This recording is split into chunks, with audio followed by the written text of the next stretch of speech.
ఇంత అద్భుతమైన విజయాన్ని నాకు అందించిన నా టెక్నీషియన్స్కి, నా ఆర్టిస్టులకి, హీరోలు 100% వాళ్ళ జాబ్ వాళ్ళు చేశారు. నేను ఒకే ఒక వ్యక్తి గురించి చెప్పాలనుకుంటున్నాను, రాజేంద్ర ప్రసాద్ గారు.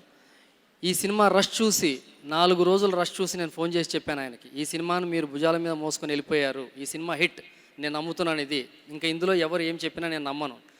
That's it. ఆయన ఆ రోజు నుంచి కాదు, ఫస్ట్ డే నుంచి సినిమాని ప్రేమించారు. ఆఖరి రోజు దాకా, ఆఖరి షాట్ వరకు ప్రేమించారు. ప్రేమించి చేయటం వల్లే ఈ సినిమా ఇంత గొప్ప విజయాన్ని సాధించింది. Every distributor, lot of friends నాకు ఉన్నారు డిస్ట్రిబ్యూటర్స్లో. చాలామంది స్నేహితులు ఆంధ్రప్రదేశ్లో, తెలంగాణలో, అన్ని జిల్లాల నుంచి ఫోన్ చేసి రాజేంద్ర ప్రసాద్ గారు అద్భుతంగా చేశారంటున్నారు. ఐఎమ్ వెరీ హ్యాపీ సార్, మీకు థ్యాంక్స్ చెప్పుకుంటున్నాను.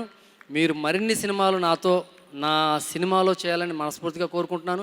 అలాగే ఈ సినిమాకి ఇండస్ట్రీకి ఇలాంటి కామెడీ హిట్లు ఎన్నో ఇవ్వాలి మీరని నేను మనస్ఫూర్తిగా కోరుకుంటున్నాను. Thank you very much. Anil గారు, ఆయన గురించి ఏం చెప్పను. ఆయన గ్రేట్ ప్రొడ్యూసర్ అంట కన్నా ప్రొడ్యూసర్ క్వాలిటీస్ కొందమండి. డబ్బు ఉంటే ప్రొడ్యూసర్ కాదు, ప్రొడ్యూసర్ క్వాలిటీస్ ఉండాలి ప్రొడ్యూసర్కి. అంటే ప్రతిదీ తను ఎంజాయ్ చేసి, దగ్గరుండి తను ఎంజాయ్ చేసింది వస్తుందా లేదా అని తెలుసుకొని వచ్చేంత వరకు కష్టపడే నిర్మాత అనిల్ గారు. అలాంటి నిర్మాతలు ఇండస్ట్రీలో చాలా తక్కువగా ఉంటారు. మనం కొద్దిపేర్లు రామానాయుడు గారు, దిల్ రాజు గారు, ఎంఎస్ రాజు గారు ఇలా వింటుంటాం. అలాగే అనిల్ గారు. Thank you sir, thank you very much. Kishore గారు and all my technicians, thank you very much.